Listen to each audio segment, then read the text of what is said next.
Hi there again, and welcome to the Explaining History YouTube channel. And this is the second thing I'm doing this week on the subject of social class. Now, um, there are various different theoretical approaches to class, and I don't want to go off into the realms of sociology because I'm a history teacher and abundantly that's the territory of somebody else. But the main way of interpreting class that has come up in the last 100 years or so, the dominant way of understanding class in university departments has been a Marxist one. The idea that kind of underpins Marxist theories of class is the idea that classes are formed from their kind of from an economic base, and that class is very much about the different economic forces that are kind of weighing down or supporting particular individuals.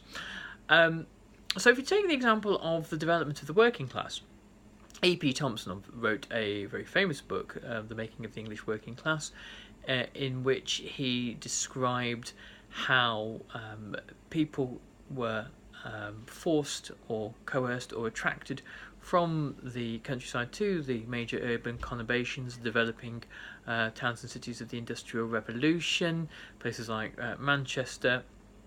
And the effect of the Industrial Revolution, the hardship and poverty of factory life and living in slums, meant that the new working classes developed institutions such as trade unions and other mutual societies and cooperatives and that kind of thing to help one another. And it was solidarity and the shared experience of work, privation and hardship that created a class culture.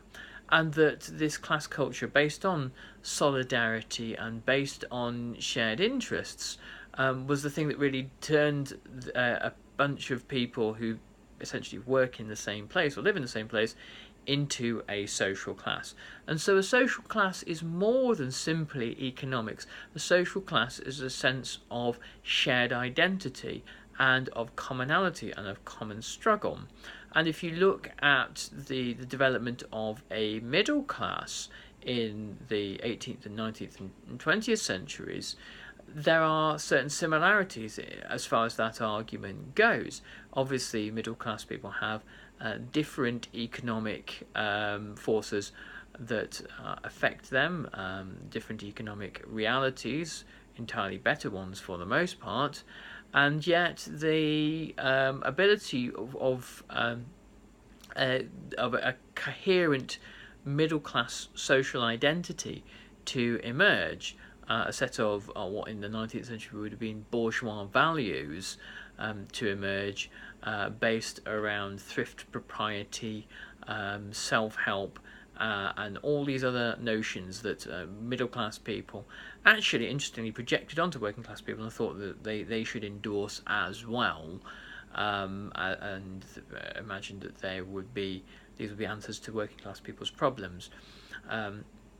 These all emerge because middle class people have a shared economic and social reality, one where they viewed themselves in the 19th century to be the kind of custodians of the nation, the people who had the time and effort to involve themselves in philanthropy, but also the people that seemed to be generating, in their view, the wealth for Great Britain. These were the new kind of pioneers of the industrial age.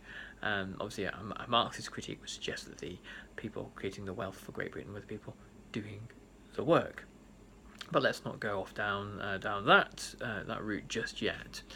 So anyway, this is a simple video to talk about the idea of the development of class identity and cohesive ideas of class, narratives of class that are based around economic realities.